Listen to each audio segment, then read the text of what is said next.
Well, these are historic, tragic, absolutely awful videos and pictures to look at from California. We are literally watching the nation's second largest city burn in front of our eyes.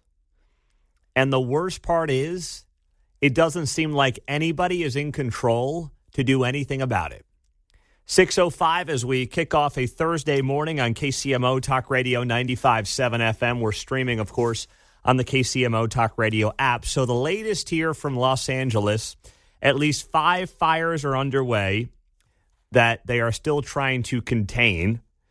You have these all sparked by dry conditions. You've got 100-mile-an-hour wind gusts that are taking place out there.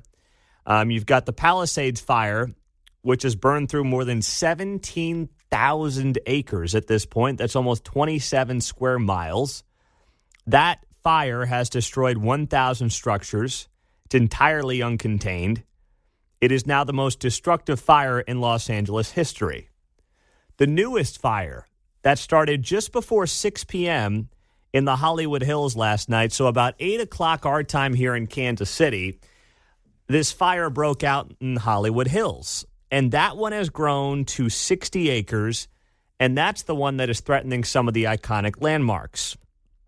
You've had hundreds of thousands of people needing to evacuate. You have seen gridlock in parts of Los Angeles as people are being asked to flee. As of early this morning, 350,000 energy customers were without power, 200,000 in L.A. County alone, which is, of course, the most populous county in the entire country. It is a mess. It is a failure of leadership, and it's why mayors matter. You know, I've seen, and we've talked a lot about our own mayor. He'll be on the show this morning at 7:35, Quinton Lucas. And at 8:30, we're actually going to have on Overland Park Mayor Kurt Skoog as well. Mayors aren't sexy. Mayors don't get a lot of attention.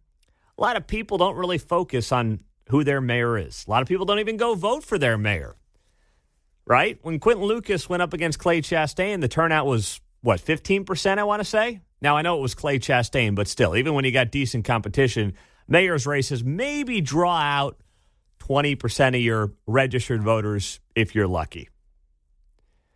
But these are the people every single day that are in charge if disaster strikes, or they're in charge of preventing disasters. They're in charge of making sure that your city is well-suited and well set up to literally protect you from what we're seeing in L.A., right? I mean, that is part of the job in a place like Los Angeles and a place like, many cities in California.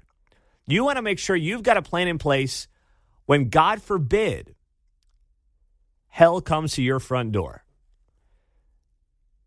And Los Angeles is in absolutely no position to feel like they have that kind of leadership.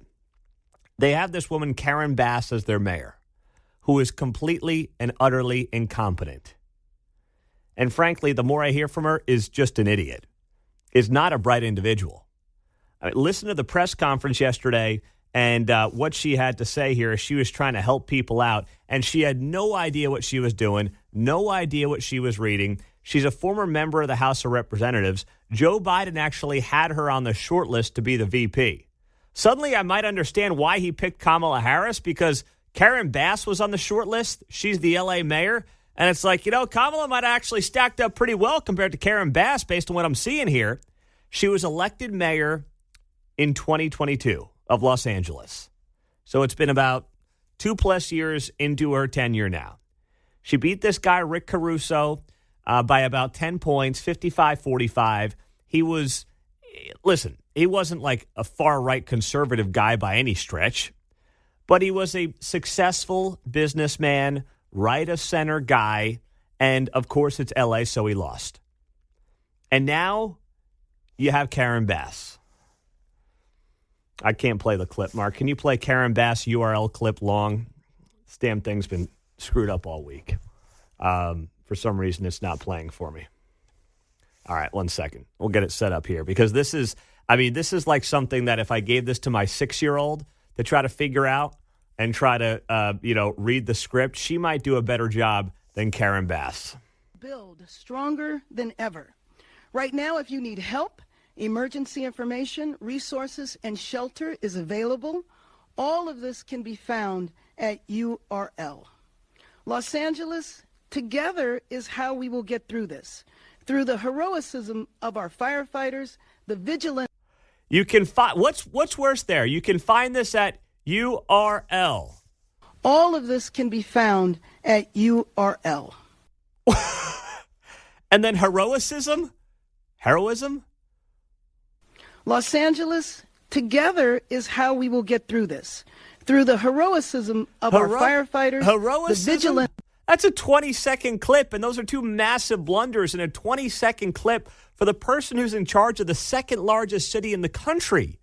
The heroism and go to URL. What is the URL, lady? What do you want? Help me out here. What is the URL? This is the person who's in charge right now. I mean, if you're a Los Angeles resident, please tell me you're not going to vote for this again. You cannot, in good faith, be watching this person lead your city with everything it's dealing with right now. And there's a lot that we are going to run down this morning, right? You have somebody in this Mayor Karen Bass who cut the fire department budget, who has a fire chief who is more focused on DEI than apparently, just getting people who want to fight fires into the fire department. We've got plenty on that this morning. You've got fire hydrants running out of water. That may be more of a state issue, blaming the state and Gavin Newsom, than it is blaming the city itself. But you have all of these things that have come together, all of these awful progressive ideas that have come together and led to this destruction. And frankly, at this point, we know at least a few deaths. And what you're going to see is instead people point to climate change. I told you this at the end of the show yesterday. As this fire rages on, watch as they turn it to climate change because they don't want to turn it on the people in charge. California is a one-party system. Los Angeles is a one-party system. There is only one group of people when it comes to, politically speaking, you can blame for this, which is why it's going to turn on climate change. They can't blame Trump. The guy hasn't been in office. In fact, I've got audio here I will play for you of Gavin Newsom talking in the last couple of years about how much better off they're going to be in California to fight wildfires and fight natural disasters because Joe Biden's in the White House. And you might be of the opinion and say, well, is it worth politicizing right now? Yeah, yes, it is. It is. Okay, it is. People have lost everything in these fires. And while you can't totally control Mother Nature, it did not have to be this bad, right? These are historic wildfires that are breaking out. I'm not saying this is you can prevent everybody or anybody from throwing a cigarette on the side of the road that sparks a fire. That can happen. I understand that. But what you're seeing right now and the amount of destruction that you're seeing right now is what makes this an incredibly dangerous, destructive, deadly situation. And that part of it is absolutely, no doubt in my mind, something that should have been handled better and could have been handled better if you had halfway competent people running the show out there. Isn't the irony rich in the land coming from the land of where people think that mowing your lawn contributes to global warming, right? They think they're so tuned in to the Earth's needs. They do. Right? Hey, can't see the forest for the trees. So literally. At least they saved a couple of fish and closed those dams, right? I mean, what an absolute bungle of a job that they've got out there in Southern California. And it is a shame what is happening right now. 17,234 acres that have burned in the Palisades fire. 0% of it is contained. 0%. 913-408-7957. This is obviously the top story that the world is watching right now, and that is in Southern California. And I want to hear from people. Obviously, we know we've got California transplants who have called the show on different occasions. What you're hearing back home, what exactly is going on there. At 9 o'clock, we'll hear from Mike Thompson. He is a Kansas State Senator, a former meteorologist here in Kansas City. He has studied this stuff for a long time. So Mike will be on the show at 9 o'clock on 95.7 FM. In the meantime, how is old Gav handling this? Gavin Newsom, the governor of California. What is he doing? How bad is he looking right now? What are his answers? We'll share with you next.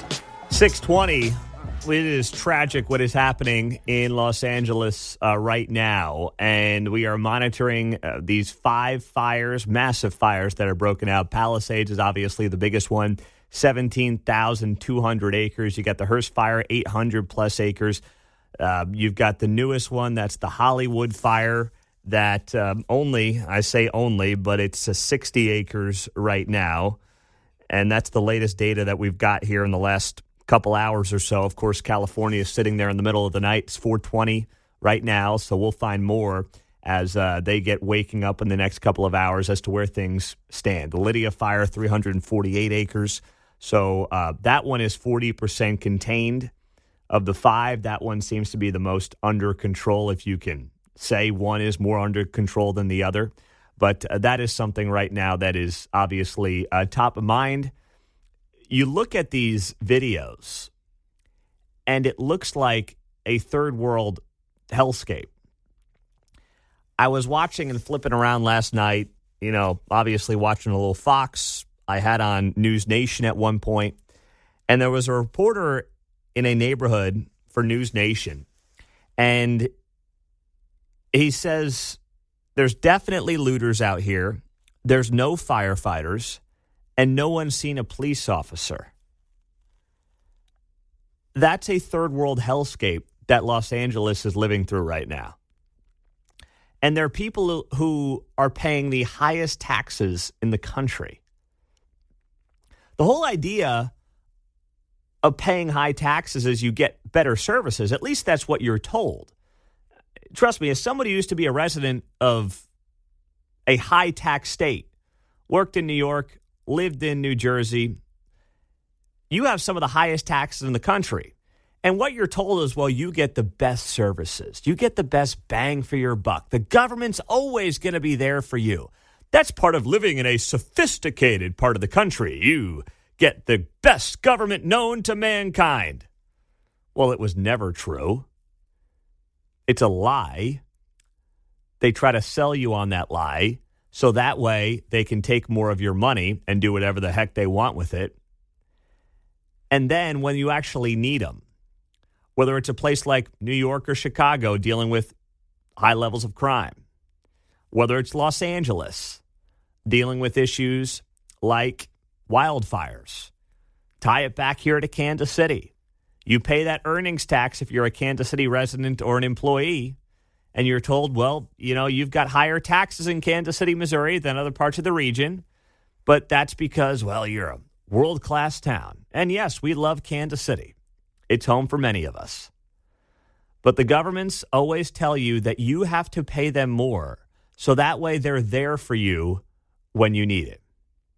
Well, this is proof. This is case in point right here in Los Angeles that is the furthest thing from the truth. These people, some of the wealthiest people in the world, are living in this place. They're paying 50, 60% in taxes between federal, state, local, and their houses are burning, and there's not water in the freaking fire hydrants to put the fires out.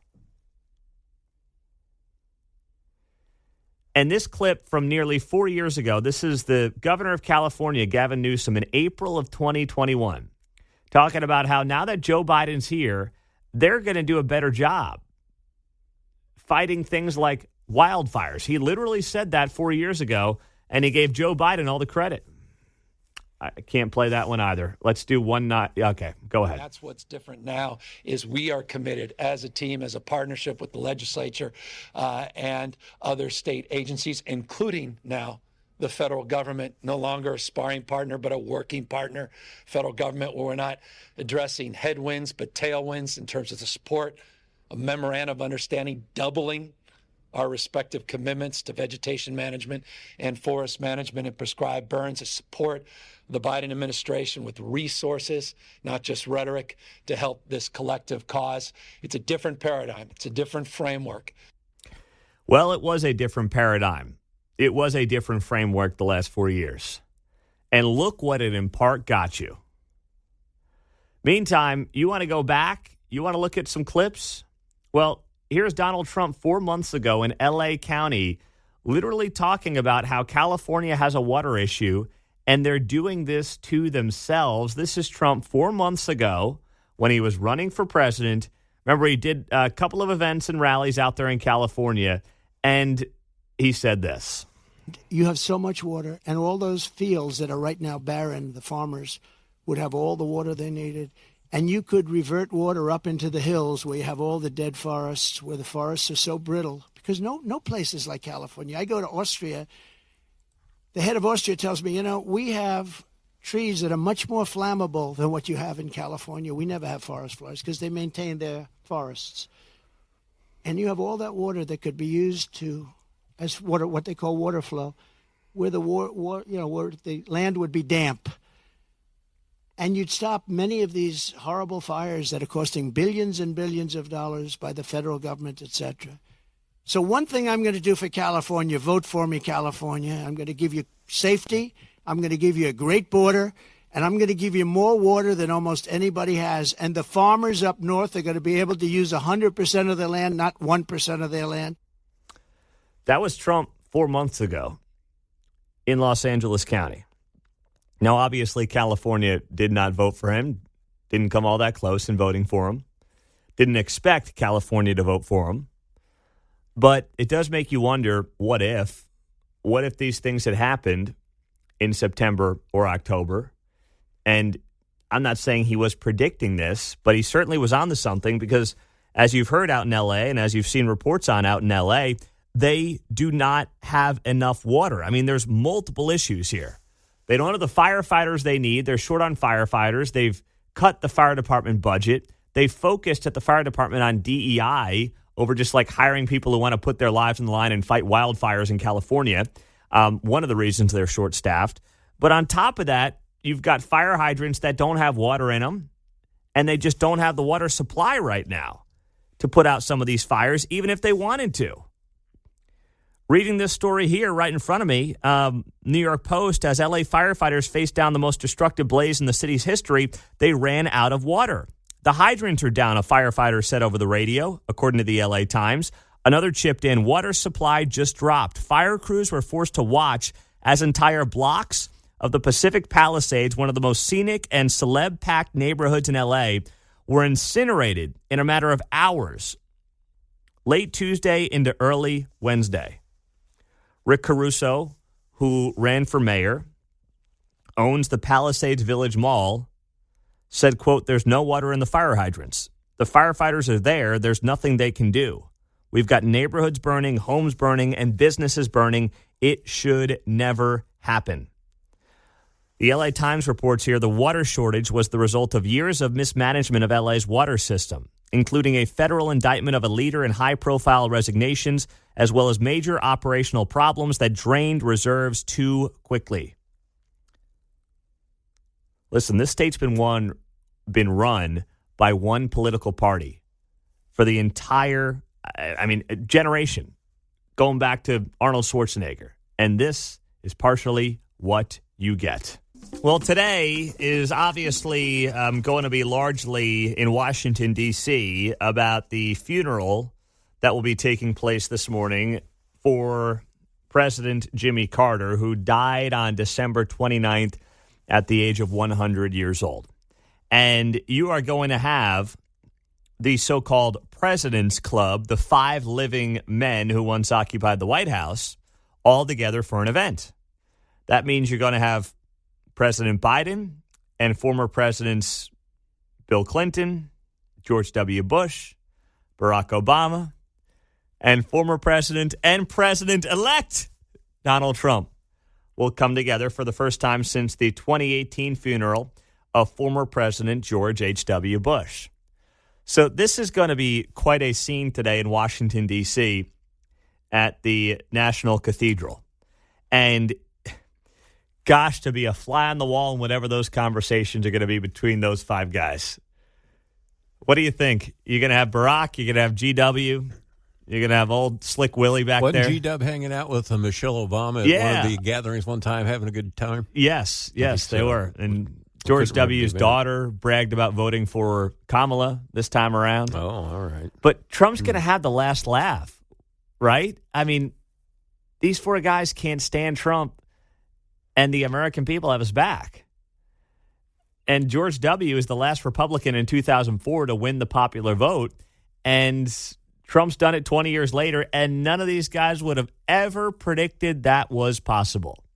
But here we are. I know today, at a moment like this, when you're burying a president, is not about politics, but I've got to imagine somebody is going to make some kind of comment. Someone's going to be a little snarky. Someone's going to be a wise guy. Someone's going to say something between these five guys. And in case you're wondering today, it's going to start at about 10 o'clock our time, and Joe Biden is going to deliver the eulogy. Now, I get it. I'll respect the office and just say, fine, that makes sense. The sitting president is the one in this case who should probably be delivering the eulogy. But there is something... how do I want to put this? There's something about Joe Biden delivering a eulogy that I would say is going to be a little weird to me, a little off to me. But maybe he's going to knock it out of the park. Maybe this is what we will remember Joe Biden for during his final couple of weeks in office. I'll probably remember the Medal of Freedom for George Soros more than I remember whatever the eulogy is going to be like today for Jimmy Carter. But you know what? Maybe he'll prove me wrong. So with Jimmy Carter having these funeral services today before he goes back to Plains, Georgia, where he is going to be buried, Bill O'Reilly was on the show yesterday, and we had the Jimmy Carter conversation, and here's part of what Bill O'Reilly said yesterday. What should Jimmy Carter, especially coming off of confronting the president, which I still see is right here in the top 10 on the New York Times bestseller list, what is the legacy of Jimmy Carter? All right, 17 weeks confronting's been on the New York Times list. It's amazing. I have to be honest, and I'm not one of these people that is politically correct, as you know. Jimmy Carter, to me, was a total failure as president. Yeah, he did a few good things like the Abraham Accords and things like that. He wasn't a venal man, and he wasn't a corrupt man. He was an honest man. All right, those are his strengths. But he was so far in over his head, it was frightening. He just didn't understand how you have to govern in a very dangerous world. And he certainly didn't understand economics. And he allowed people in the Middle East, Iran and Saudi Arabia, to just absolutely push him around. So he's in the bottom 10 presidents of all time. Now, should that be highlighted this week? No. I think we honor the office of the presidency. I'm very happy that all the living presidents will be at the funeral, and I'm happy for the eulogies about Mr. Carter's character. I think that's all appropriate and positive. But he was an awful president. Sounds a lot like somebody else when you say doesn't understand economics and got pushed around all over the world, right? Well, Biden's way worse than Carter because Biden bought into the progressive view that America's a bad country and tried to change as many. Look, giving George Soros the Medal of Freedom.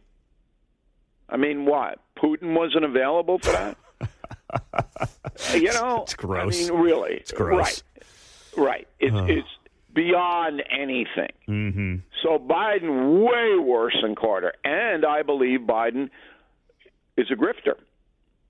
I believe that the evidence will come out that he benefited financially from his son and brothers racketeering overseas.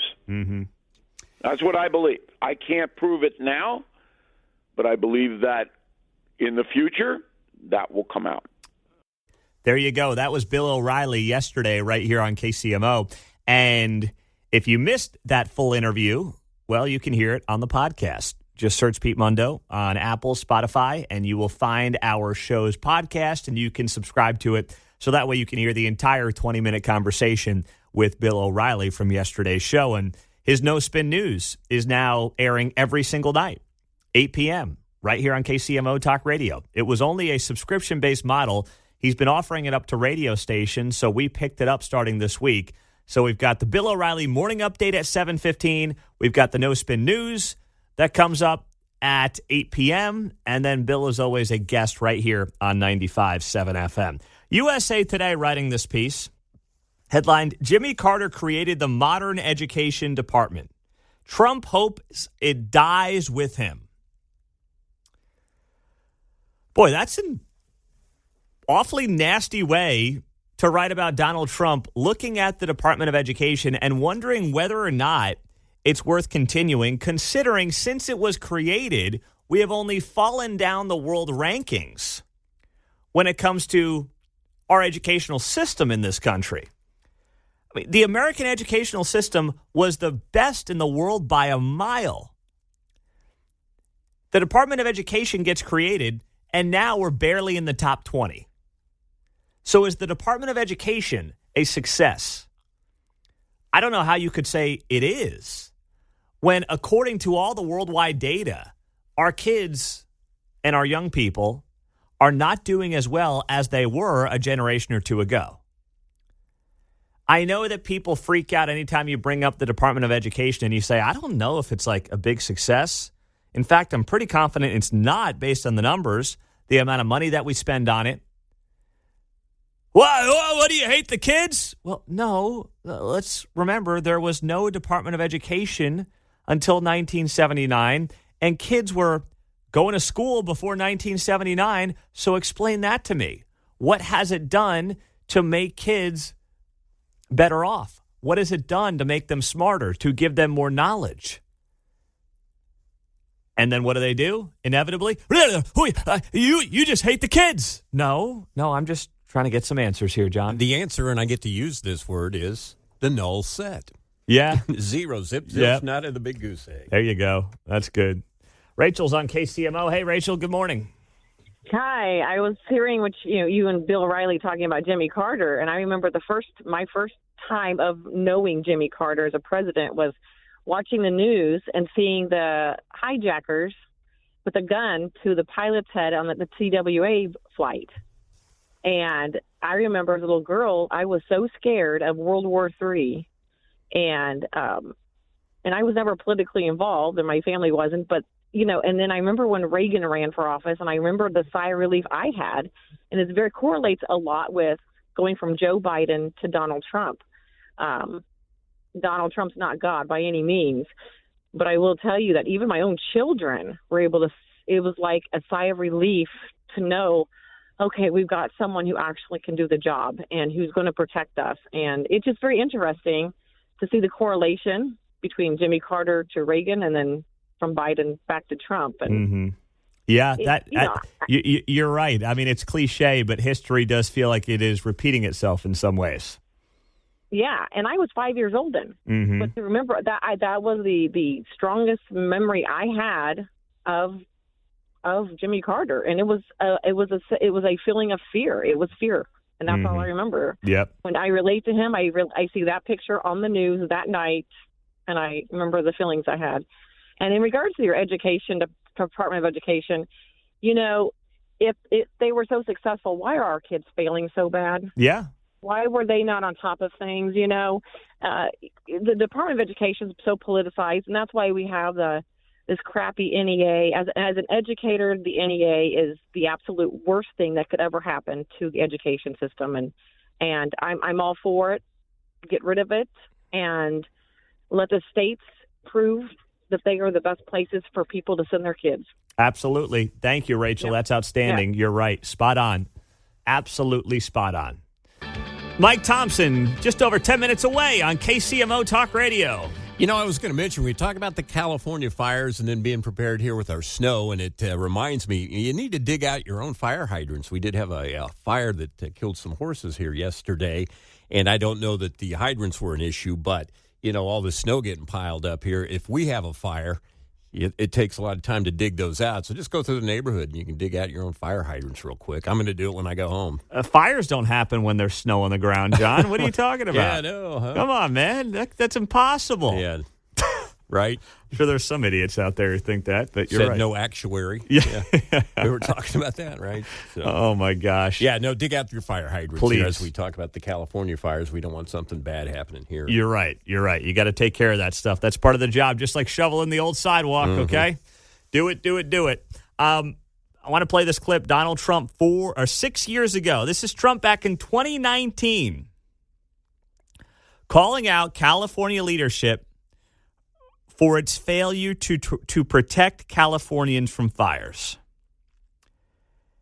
It is in many ways, I will use the word prophetic from him, when you talk about what exactly the state, the city of Los Angeles is dealing with right now, and how Trump basically said 6 years ago, you guys are doing a bad job on this.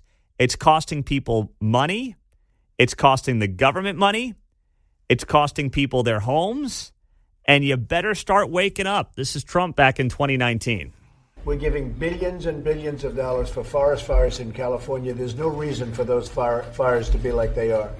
They're leaving them dirty. It's a disgraceful thing. Old trees are sitting there rotting and dry, and instead of cleaning it up, they don't touch them. They leave them, and we end up with these massive fires that we're paying hundreds of billions of dollars to fix, and the destruction is incredible. So I think California ought to get their act together and clean up their forests and manage their forests, because it's disgraceful. What's happening should never happen. I go all over the country and I meet with governors. The first thing they say is there's no reason for forest fires like that in California. So I say to the governor, or whoever's going to be the governor of California, you better get your act together, because California, we're just not going to continue to pay the kind of money that we're paying because of fires that should never be to the extent. They were telling me in a couple of states, I won't even mention their name, it's like a flash. Some grass will burn. It'll be over in minutes. They'll lose 2 acres, 3 acres at the most. They won't even lose that. And here we are with thousands of acres and billions of dollars every year. It's the same thing every year. And they don't want to clean up their forests because they have environmental problems in cleaning it up. It should be the opposite, because you're going to lose your forests. You're losing them. But it's costing our country hundreds of billions of dollars because of incompetence in California. So the people, I'm speaking now for the people of California, they don't want to see this happen. They're getting destroyed. And it's hurting our budgets. It's hurting our country. And they just better get their act together. I'm sorry. That was Trump when he was in office the first time around. Tell me what you heard right there that is inaccurate, that is an unfair assessment of California and what they're doing or not doing, I should say. What do you hear? I hear a guy who's making a whole lot of sense. And while it's never that simple, you can't point to one thing. A lot of these things do stack up together, and you can say to yourself, what have you been doing when it comes to the brush? And remember, California had a monster rain year last year. Everyone's going to talk about the drought this year, and they have been in a drought. California is in a drought every couple of years. Like, it's nothing new to have a drought in California. They had a ton of rain last year. What happens when you get a ton of rain anywhere, but especially in California? That brush builds back up. You've got to then clear it out. You have to stay on top of that, because when you get a lot of rain, then the brush starts to regrow. So what do you have to do? You got to make sure you do your controlled burns and take care of it, because at some point you're going to go back to a drought, but you've got obviously an underbelly and a brush that's pretty fertile. So what are you doing about it? What was the state doing about it? What was the city doing about it? How is the fire department preparing for something, if nothing else?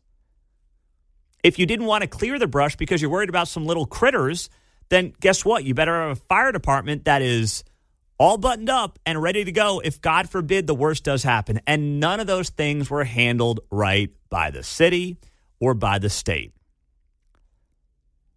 And there is nowhere else for them to point the finger. We are about an hour away from Jimmy Carter's funeral service getting underway. I just saw 4 of the 5 presidents who are alive sit down in the pew, and the order is very interesting. Left to right, it's Clinton, George W., Obama, Trump. And Trump and Obama are sitting next to each other. They were sitting next to each other. It's in a commercial break right now. And they were smiling and laughing. It was the weirdest thing to see. And then you've got Michelle, Laura Bush, George W., Hillary, and Slick Willie in a row. But the only 2 presidents actually sitting next to each other of the 4 is Obama and Trump, and they were yucking it up a little bit. Interesting to see.